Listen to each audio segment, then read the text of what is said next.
नमस्कार, आप देख रहे हैं एबीपी न्यूज। आपके साथ हूं मैं रोबिका लियाकत। मास्टर स्ट्रोक में हम अखिलेश यादव के चुनाव लड़ने के उस फैसले की बात करें उससे पहले एक बड़ी खबर आ रही है।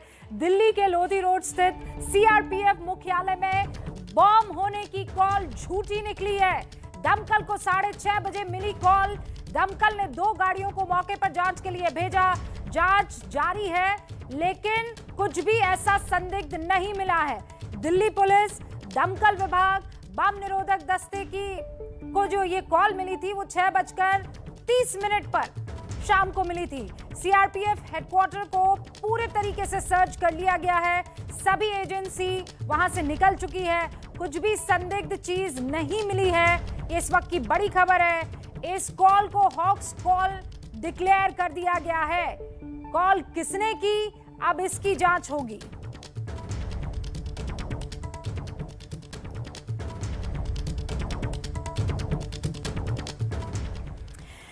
तो मास्टर स्ट्रोक की कवर स्टोरी में आज अखिलेश यादव के उस फैसले पर और उस फैसले का विश्लेषण करना बेहद जरूरी है। उत्तर प्रदेश चुनाव में अखिलेश ने सीधे एंट्री ले ली और 360 डिग्री विश्लेषण अब इसका करना जरूरी है। सीएम योगी के गोरखपुर से चुनाव लड़ने के ऐलान के बाद अब अखिलेश ने भी लगभग ये साफ कर दिया है कि वो भी मतदाताओं को उनका आशीर्वाद पाने की कतार में खड़े होंगे। हालांकि उन्होंने अभी अपनी सीट का ऐलान नहीं किया है, लेकिन आज इस सिलसिले में उन्होंने उत्तर प्रदेश के आजमगढ़ की जनता के आशीर्वाद की बात जरूर कही, क्योंकि वो वहां से सांसद है और इसीलिए माना जाने लगा कि वो आजमगढ़ से किस्मत आजमा सकते हैं। हालांकि इटावा, मैनपुरी और संभल की गुन्नौर सीट को लेकर भी चर्चा बहुत तेज है। अब अखिलेश आजमगढ़ से चुनाव लड़े या फिर किसी और सीट से, लेकिन वो इस बार विधानसभा चुनाव में डेब्यू करने जा रहे हैं। अखिलेश के रण में उतरने पर यूपी के चुनावी समीकरण जो है वो बिल्कुल पूरी तरीके से बदल गए, उलटफेर हो चुका है और इसीलिए इसका पूरा गणित समझना जरूरी है। हमारे सहयोगी पंकज झा, रणवीर और पंकज त्रिपाठी के इस इन डेप्थ एनालिसिस को हमने मास्टर स्ट्रोक की कवर स्टोरी के तौर पर आपके लिए चुना है। चाहे जितना जोर लगा लो, चाहे जितना शोर मचा लो, जीतेगी बीजेपी ही। आएंगे फिर योगी ही, आएंगे फिर योगी ही, आएंगे फिर योगी ही, आएंगे फिर योगी ही। यूपी के हर कोने से संदेश आ रहे हैं, यूपी के हर कोने से संदेश आ रहे हैं। अखिलेश आ रहे हैं, अखिलेश आ रहे हैं, अखिलेश आ रहे हैं, अखिलेश आ रहे हैं। 10 मार्च को यूपी में कौन आएगा ये तो जनता तय करेगी।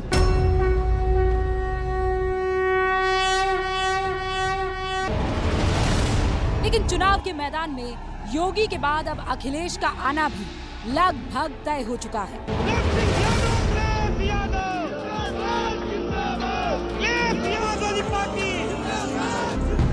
खुद अखिलेश ने भी इशारों में ही सही चुनावी रण में उतरने पर मुहर लगा दी है। मैं आजमगढ़ की जनता से कहूंगा और पार्टी जहां फैसला लेगी वहां लड़ूंगा, और चुनाव पहले होना चाहिए, योगी जी से पहले लड़ लें चुनाव। अखिलेश के इस ऐलान से ये साफ हो गया है कि वो 2022 के चुनावी रण में खुद भी उतरने की तैयारी कर चुके हैं। उन्होंने आजमगढ़ का नाम भी लिया, जिससे ये माना जा रहा है कि वो आजमगढ़ से ही रणभैरी बजाएंगे। हालांकि उन्होंने योगी से पहले चुनाव लड़ने की बात कहकर अपने रण क्षेत्र पर सस्पेंस का पर्दा जरूर ढका है। अखिलेश यादव के आजमगढ़ के ही किसी सीट से चुनाव लड़ने की संभावना ज्यादा है, क्योंकि वे वहां के सांसद भी हैं। अखिलेश यादव अपने गढ़ इटावा या मैनपुरी से चुनाव लड़ने के पक्ष में नहीं हैं, क्योंकि वे अगर पूर्वांचल छोड़कर गए तो विरोधी उनके खिलाफ माहौल बना सकते हैं।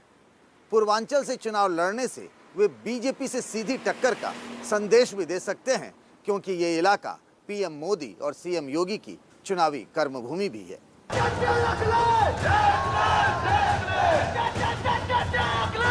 अखिलेश भले ही अपने चुनाव क्षेत्र को लेकर पत्ते ना खोले, लेकिन उनके चुनाव लड़ने के संकेत भर से ही समाजवादी कैंप में जश्न का माहौल है।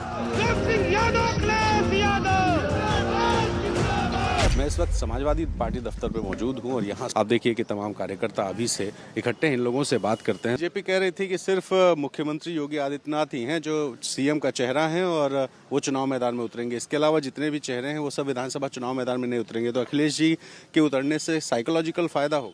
अगर आजमगढ़ से अगर सांसद हैं और अगर वहां से अगर विधानसभा लड़ते हैं तो हमारे लिए और बेहतर होगा। लेकिन जहां से भी लड़ेंगे वो इतने वोटों से चुनाव जीतेंगे कि भारत में अभी तक कोई जीता ना होगा, इतने वोट जीतेंगे। माननीय राष्ट्रीय अध्यक्ष जी जहां से भी चुनाव लड़ेंगे भारी मतों से जीतेंगे और उत्तर प्रदेश के भावी मुख्यमंत्री हैं, मुख्यमंत्री बनेंगे।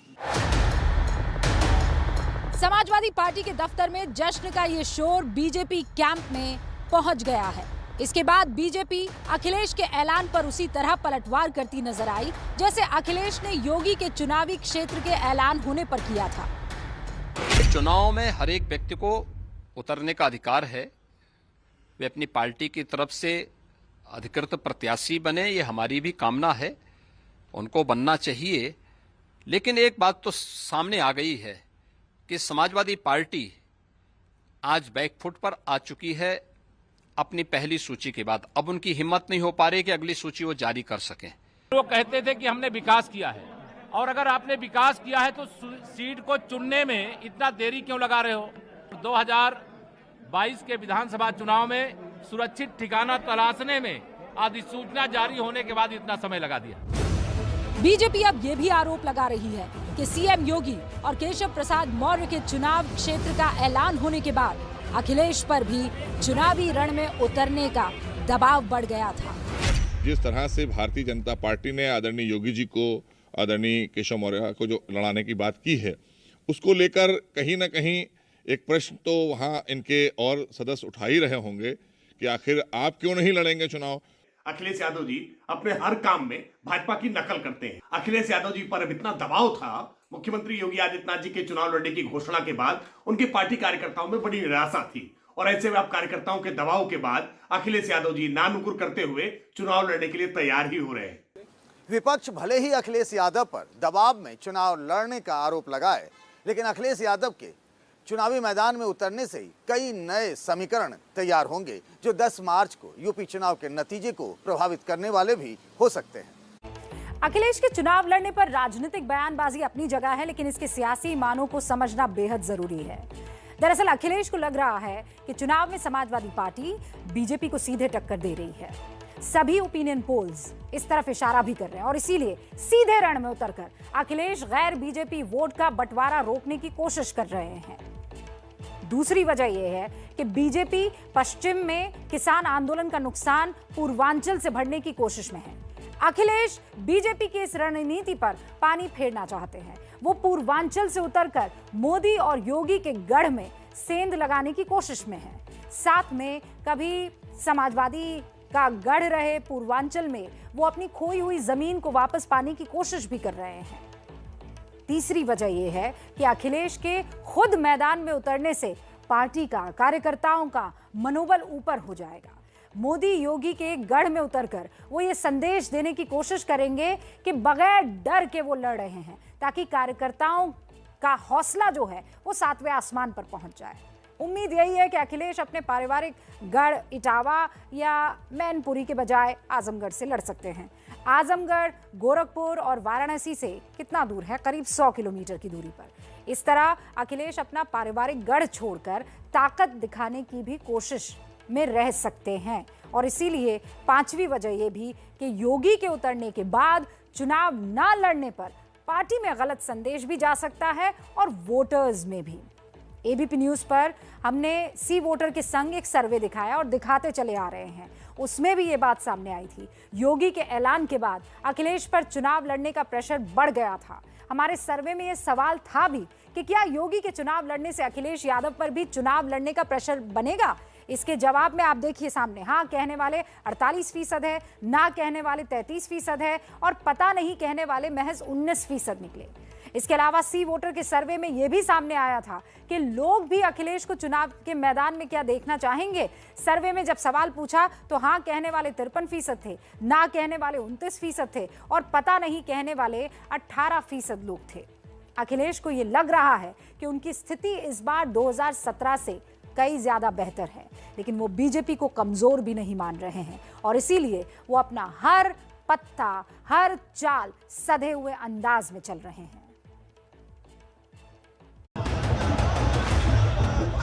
दरअसल यूपी के रण में अब लड़ाई अखिलेश बनाम बीजेपी में बदल चुकी है। अब तक जितने भी ओपिनियन पोल आए हैं वो भी यही कहते हैं, लेकिन ओपिनियन पोल के मुताबिक अभी रेस में समाजवादी पार्टी पीछे है।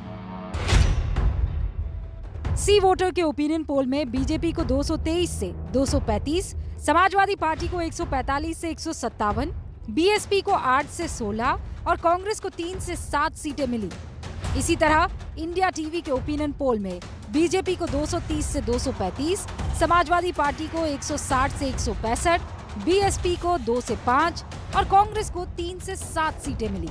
रिपब्लिक पी मार्क के सर्वे में बीजेपी को 252 से 272, समाजवादी पार्टी को 111 से 131, बीएसपी को 8 से 16 और कांग्रेस को 3 से 9 सीटें मिली। हाल ही में आए इन 7 पोल्स का औसत बताता है कि बीजेपी को 221 से 231 सीटें, अखिलेश को 147 से 157 सीटें, बीएसपी को 7 से 13 और कांग्रेस को 5 से 9 सीटें मिल रही हैं। लगभग सभी ओपिनियन पोल ये इशारा कर रहे हैं कि फिलहाल अखिलेश बीजेपी के मुकाबले करीब 40-50 सीट पीछे चल रहे हैं और अखिलेश अब बचे दिनों में इसी फासले को तय करने की कोशिश कर रहे हैं।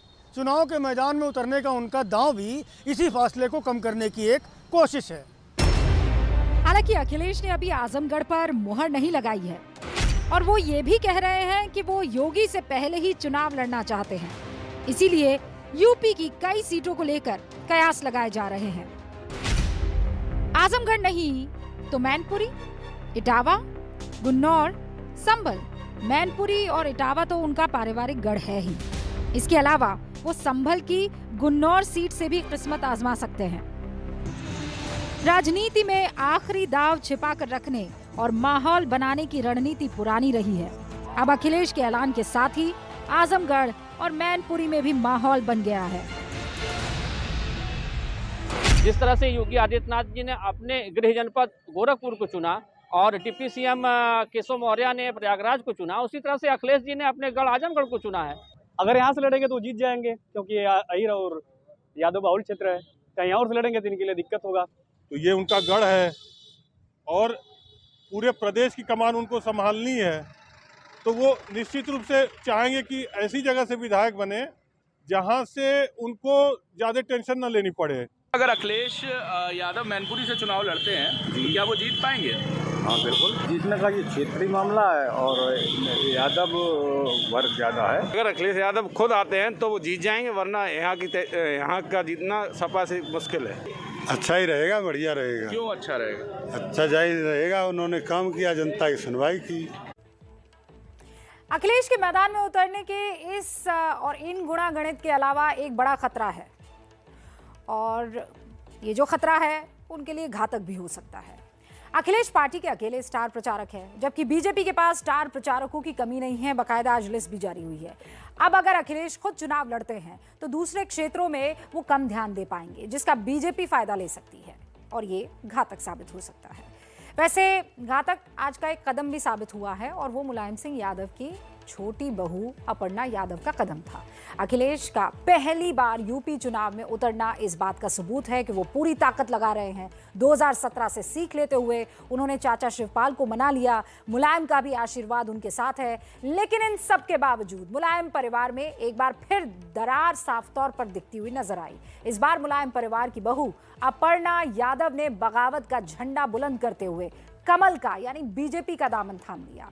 हालांकि अपर्णा की राजनीतिक जमीन बहुत मजबूत नहीं है और अरसे से वो बीजेपी के नजदीक दिखाई देती रही हैं, लेकिन मुलायम परिवार की बहू होने की वजह से बीजेपी उन्हें जरूर ट्रम्प कार्ड के तौर पर इस्तेमाल करेंगी या मान रही है। अपर्णा की इस बगावत से समाजवादी पार्टी और बीजेपी के नफा नुकसान का परीक्षण अब हमारे सहयोगी पंकज झा और नीरज पांडे की इस रिपोर्ट से आप समझेंगे।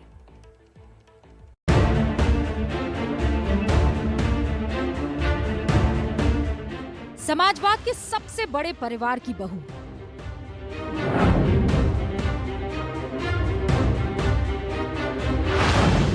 मुलायम सिंह का आशीर्वाद। मुलायम सिंह जी की सहमति है, उनका आशीर्वाद मिला। आशीर्वाद लेकर के आई हूँ जी। और गले में कमल का हार। बहुत बधाई।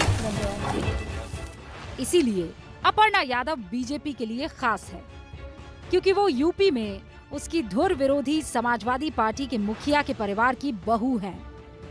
यही वजह है कि उन्हें बीजेपी का हार पहनाने के लिए पार्टी अध्यक्ष ही नहीं, बल्कि यूपी के मुख्यमंत्री योगी आदित्यनाथ और उप मुख्यमंत्री केशव प्रसाद मौर्य खुद मौजूद रहे। हमें अपने राष्ट्र को सर्व करना है, हमें राष्ट्र धर्म से सर्वोपरि कुछ नहीं लगता है, और इसीलिए मैं भारतीय जनता पार्टी को मैंने आज ज्वाइन किया। अपर्णा भले ही आज बीजेपी के रथ पर सवार हुई, लेकिन कमल के कैंप से उनकी नजदीकी बहुत पुरानी है। 2017 में योगी को शपथ लिए महीना भर भी नहीं बीता था, अपर्णा सीएम योगी के साथ एक गौशाला में गायों को चारा खिलाते हुए नजर आई। हालांकि इससे एक हफ्ते पहले ही अपर्णा अपने पति प्रतीक के साथ फूलों का गुलदस्ता लिए योगी से मुलाकात करने भी गई थी।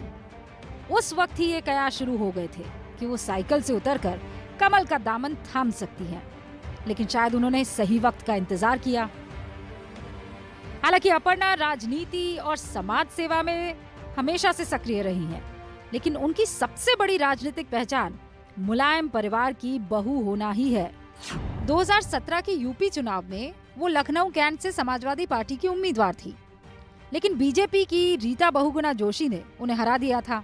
बीजेपी प्रत्याशी से हर एक उम्मीदवार को यदि बीजेपी ने पूरे दल बल के साथ पार्टी में शामिल कराया है तो इसकी एक वजह है उनका मुलायम परिवार से रिश्ता। दरअसल बीजेपी अपर्णा को पार्टी में लाकर एक तीर से कई निशाने लगाने की कोशिश कर रही है। दरअसल बीजेपी इसे स्वामी प्रसाद मौर्य के दल बदल के जवाब के तौर पर पेश कर रही है। इससे लगातार हुए इस्तीफों से गिरे कार्यकर्ताओं का मनोबल भी उठाने में मदद मिलेगी, क्योंकि अब बीजेपी ये कह सकती है कि उसने मुलायम परिवार का ही सदस्य तोड़ लिया है। यही नहीं, इसके बहाने उसे अखिलेश पर भी वार का मौका मिल गया है। वैसे अखिलेश को भी मालूम है कि अब अपर्णा से जुड़े सवाल उनसे जरूर होंगे, और इसीलिए वो भी पूरी तरह से तैयार हैं। पूर्व मुख्यमंत्री और समाजवादी पार्टी के वर्तमान अध्यक्ष श्री अखिलेश यादव जी अपने परिवार में ही सफल नहीं हैं और प्रदेश के मुख्यमंत्री के रूप में भी असफल रहे हैं, सांसद के रूप में भी असफल हैं। सबसे पहले तो मैं बधाई दूंगा और शुभकामनाएं,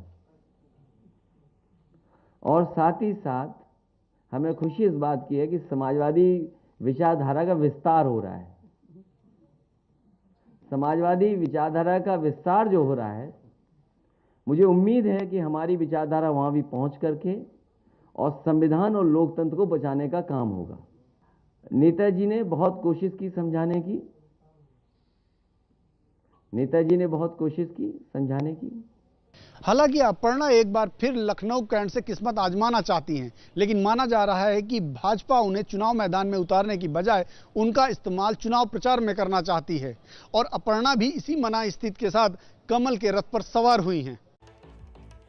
यहाँ पर दल बदल की राजनीति चल रही है, तो वहां पंजाब में रेड की राजनीति चल रही है। यूपी की पॉलिटिक्स के एनालिसिस को आपने देख लिया, पंजाब के सियासी घमासान की रिपोर्ट आपके सामने रख रही हूं। पंजाब में सीएम चरणजीत सिंह चन्नी के रिश्तेदार, उनके सहयोगियों पर चल रही रेड कल से चल रही है, कल से जारी है। इस रेड में अब जो पैसे बरामद हुए हैं वो भी एक अलग ही कहानी कह रहे हैं, लेकिन इसके साथ ही रेड पर पंजाब की राजनीति का पारा कैसे चढ़ा है, क्या ये रेड पंजाब की चुनावी हवा को बदल सकती है, ये समझिए हमारे सहयोगी जगविंदर पटियाल की इस एक्सक्लूसिव रिपोर्ट से। जब इलेक्शन होते हैं तब केंद्र सरकार ईडी ਦਾ ਇਨਕਮ ਟੈਕਸ ਦਾ ਤੇ ਵੱਖ-ਵੱਖ ਏਜੰਸੀਆਂ ਦਾ यूज करती है। पंजाब के मुख्यमंत्री चरणजीत सिंह चन्नी का ये गुस्सा भड़का है प्रवर्तन निदेशालय की उस रेड पर जो पंजाब में पिछले 2 दिनों से जारी है। छापे की फांस में चन्नी के रिश्तेदार भूपेंद्र सिंह उर्फ हनी और उनके कई करीबी आए हैं। मौसम चुनावी है, इसीलिए चन्नी ने रेड को चुनावी बताते हुए फौरन पीएम की सुरक्षा में हुई चूक से जोड़ दिया, और वो भी पंजाबी अस्मिता का तड़का लगाकर। कोशिश की जा रही है कि साडे बंदियां नूं इलेक्शन ना लड़न दिता जाए, उन्होंने परेशान किया जाए, उन्होंने रिश्तेदारों से कार्रवाइयां करके उन्होंने परेशान करो, नॉमिनेशन ना भरन दो। एक कद तक चलेगा राजनीति दे विच? एक तरफ रेड पर राजनीति जारी है तो दूसरी ओर प्रवर्तन निदेशालय की बरामदगी का बॉक्स भारी होता जा रहा है। प्रवर्तन निदेशालय ने अब तक चन्नी के रिश्तेदार भूपेंद्र सिंह और उसके सहयोगियों के ठिकाने से 10 करोड़ रुपए से ज्यादा नकदी, 21 लाख का सोना और 12 लाख रुपए की रोलेक्स की घड़ी बरामद की है। इसके साथ में कई महत्वपूर्ण दस्तावेज भी जब्त किए गए हैं। रेड चन्नी के रिश्तेदारों के ठिकानों पर हुई है। हालांकि चन्नी इसे विशुद्ध राजनीति बता रहे हैं, लेकिन पंजाब में कांग्रेस से मुकाबले के लिए मैदान में मौजूद पार्टियों को इस रेड से एक हथियार जरूर मिल गया है। आप मास्टर स्ट्रोक देख रहे हैं। एक बार फिर से आप सभी का बहुत बहुत स्वागत है। अब मास्टर स्ट्रोक में कोरोना की बात करनी जरूरी है, जिसे लोग कमजोर समझने की भूल कर रहे हैं, लेकिन ये सही नहीं है, क्योंकि कोरोना लगातार बढ़ रहा है। कल देश भर में आपको पता है कोरोना के केसेस भले ही कम दर्ज हुए, लेकिन आज फिर से डेली केसेस में बढ़ोतरी, वो ग्राफ बढ़ता हुआ दिख रहा है। और इसके अलावा कई राज्यों में कोरोना के केसेस बहुत तेजी से बढ़ भी रहे हैं। जैसे कर्नाटक में आज सबसे ज्यादा 40,499 कोरोना केसेस एक दिन में आए हैं। केरल में एक दिन में 34,199 नए केसेस दर्ज हुए हैं।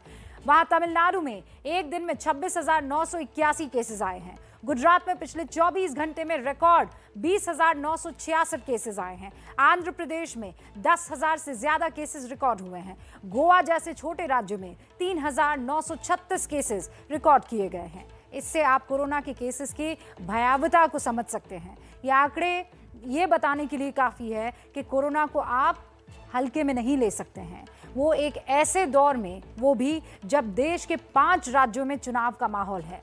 लेकिन लोग मानने को राजी नहीं है, लेकिन हम लगातार ये कोशिश करेंगे कि आप मान जाएं, आप इसकी भयावहता को समझ लें।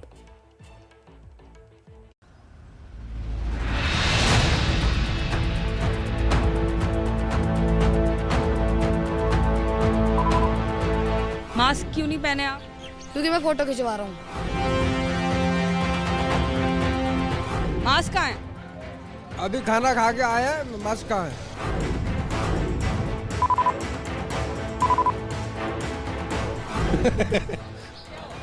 मास्क जेब में है मेरी में, मास्क जेब में है मेरी में।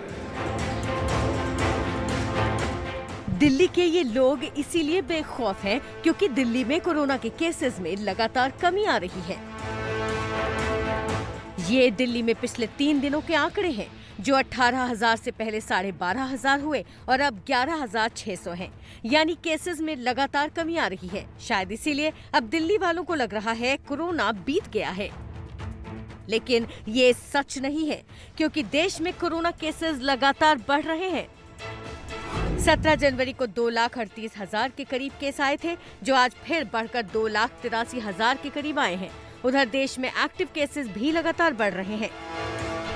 16 जनवरी को 16,56,000 एक्टिव केसेस थे, जो 17 जनवरी को बढ़कर 17,36,000 हो गए और 18 जनवरी को देश में एक्टिव केसेस की संख्या बढ़कर 18,31,000 हो गई।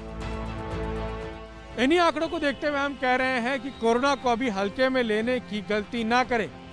ये केसेस अभी और बढ़ते, लेकिन लोग टेस्ट नहीं करवा रहे हैं, क्योंकि आईसीएमआर ने हाल ही में नई गाइडलाइन जारी की है, जिसमें बहुत सारे लोगों को टेस्ट करने की जरूरत नहीं बताया गया था। जानकारों का मानना है कि कोरोना की ये तीसरी लहर फरवरी के अंत तक खत्म हो जाएगी। आईआईटी कानपुर के वैज्ञानिकों ने कोरोना पर नई रिसर्च की है, जिसके मुताबिक देश में रोजाना 7 लाख केस आ सकते हैं। कोरोना का संक्रमण काफी हल्का है, इलाज से ही कोरोना की रोकथाम हो सकती है। दिल्ली मुंबई में पीक आकर चला गया। यूपी, महाराष्ट्र, कर्नाटक में पीक आना बाकी है। यूपी में 19 जनवरी से कोरोना पीक पर पहुंचेगा। तमिलनाडु, गुजरात और आंध्र में भी पीक आना बाकी है। जो मॉडल और जब पैंडेमिक की नेचर होता है कि जितनी तेज़ी से अगर वो फैल रहा है तो इसका मतलब बड़ी तेज़ी से जनसंख्या में इन्फेक्शन हो रहा है। और इसका दूसरा अर्थ ये भी है कि ऐसे व्यक्ति जो कि इन्फेक्टेड नहीं हैं उनकी संख्या बड़ी तेज़ी से कम होती जा रही है। और ये तेज़ी से संख्या कम होकर इतनी छोटी हो जाती है कि उसके बाद संक्रमण को फैलने के लिए लोग ही नहीं मिलते और इसलिए उसकी संख्या बड़ी तेज़ी से फिर गिरती है। तीसरी लहर का भारत में भले ही असर कम दिख रहा हो, लेकिन पूरी दुनिया में ओमिक्रॉन वेरिएंट कहर मचा रहा है। पिछले एक हफ्ते में पूरे देश में 2 करोड़ 7 लाख केस दर्ज किए गए हैं। इसके अलावा पिछले हफ्ते ही दुनिया में 49,650 लोगों की मौत हुई है। सिर्फ यूरोप में ही पिछले 7 दिनों में 81,40,000 केस दर्ज हुए हैं और 21,147 लोगों की मौत हुई है। बहुत से देशों का बुरा हाल है, जैसे कजाकिस्तान में 2 हफ्ते में कोरोना के 671% ज्यादा केस दर्ज किए गए। पेरू में 2 हफ्ते में 191% केस बढ़ गए हैं। इसी तरह चिली में 135%, इक्वाडोर में 183%, ट्यूनीशिया में 166% और बांग्लादेश में 224% केस ज्यादा बढ़े हैं। कोरोना के इन बढ़े हुए मामलों से विश्व स्वास्थ्य संगठन की चिंता भी बढ़ गई है। In some countries, cases seem to have peaked, which gives hope that the worst of this latest wave is done with, but no country is out of the woods yet. I remain particularly concerned about many countries that have low vaccination rates, as people are many times more at risk of severe illness and death if they're unvaccinated. Corona के प्रभावों पर ILO यानी international labour organisation की एक report आई है जो ये बता रही है कि कोरोना से बेरोजगारी दुनिया में बहुत तेज गति से बढ़ रही है। कैसे? रिपोर्ट ये बताती है कि दुनिया में 2022 में महामारी से पहले की तुलना में 2% कम काम होगा, जो पूरी दुनिया में 5 करोड़ नौकरियों के जाने के बराबर है। महामारी से पहले 18.5 करोड़ बेरोजगार थे, जो अब बढ़कर हो जाएंगे 20 करोड़ 70 लाख। रिपोर्ट के मुताबिक इससे दुनिया में गरीबी और बढ़ेगी, असमानता जो है वो और बढ़ेगी। दुनिया में बहुत से लोगों को नई तरह के काम करने, नए तरीके खोजने पड़ सकते हैं। रिपोर्ट में भारत के बारे में भी चिंताएं जताई गई है।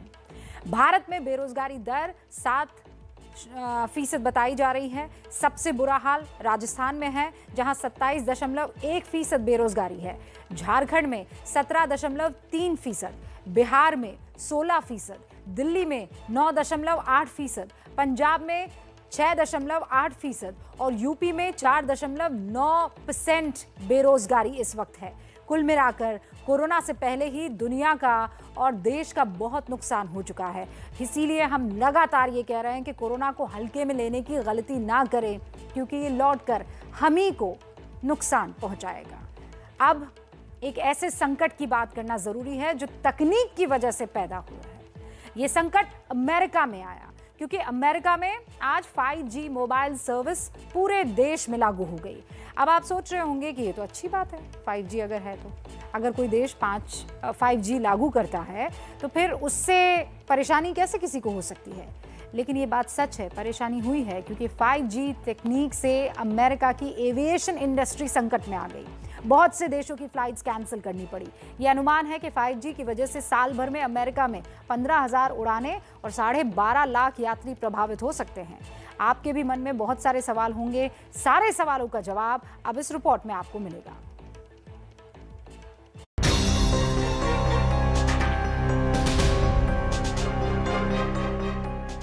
अमेरिका के कई एयरपोर्ट्स पर आज पूरी दुनिया की फ्लाइट्स नहीं उतर पाई।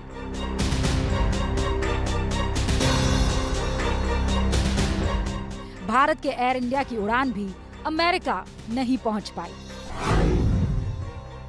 कल रात 8:30 बजे ही एयर इंडिया ने ट्वीट किया था, जिसमें लिखा था, अमेरिका में 5G लागू होने से हमें भारत से अमेरिका जाने वाली उड़ानें 19 जनवरी 2022 को रोकनी पड़ रही है। इसके बाद जानकारी आई कि आज एयर इंडिया की Delhi, New York, Delhi San Francisco, Delhi Chicago और मुंबई न्यू जर्सी की उड़ानें संचालित नहीं हुई। पर सवाल ये है कि 5G सर्विस का एयरलाइंस पर क्या असर पड़ेगा। ऐसा क्या हुआ कि 5G सर्विस की वजह से एयरलाइंस ही रुक जाएंगी, और क्या ये संकट सिर्फ भारत की एयरलाइंस तक सीमित है या फिर दुनिया के बाकी देशों की एयरलाइंस पर भी इसका असर पड़ेगा।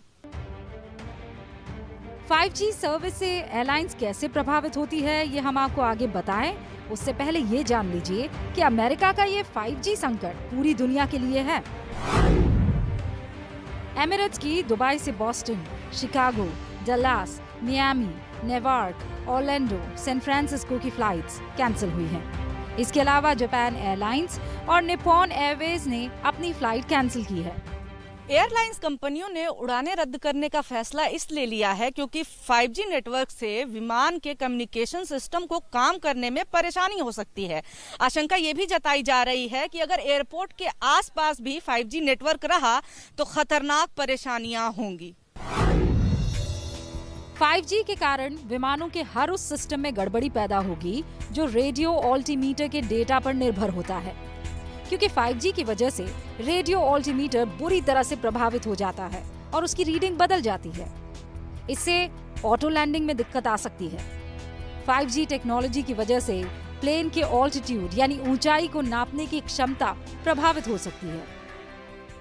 मेनली जो प्रॉब्लम है 5G में जो एक्सपेक्टेड है वो ये है कि जो हमारा रेडियो अल्टीमीटर होता है जिससे हम जहाज की ऊंचाई को देखते हैं, तो जब वो एक नीचे उड़ान में चल रहा होता है लैंडिंग और टेक ऑफ के टाइम में, उस समय अगर कहीं किसी वजह से इन ध्वनि की तरंगों ने उससे इंटरफेयर करा तो वो एक भयावह हादसे का कारण हो सकता है। तो इसलिए अभी हमें उसको देखना होगा। इसीलिए करीब 10 एयरलाइंस के प्रतिनिधियों ने कल अमेरिकी सरकार को एक पत्र लिखा था जिसमें मांग की गई थी बाइडेन प्रशासन इस मामले में हस्तक्षेप करे और इसे कुछ समय के लिए टाला जाए। 5G टेक्नोलॉजी को रनवे से 2 मील की दूरी पर ही रखा जाए। इसके बाद अमेरिका की टेलीकॉम कंपनियों ने देश के मुख्य एयरपोर्ट्स के पास 5G लॉन्च नहीं किया है। बताया जा रहा है कि अमेरिकी सरकार ने एयरलाइंस और टेलीकॉम कंपनियों की बातचीत में मध्यस्थता की भूमिका निभाई, जिसके बाद ये फैसला लिया गया कि अभी ये तकनीक लागू नहीं की जाए।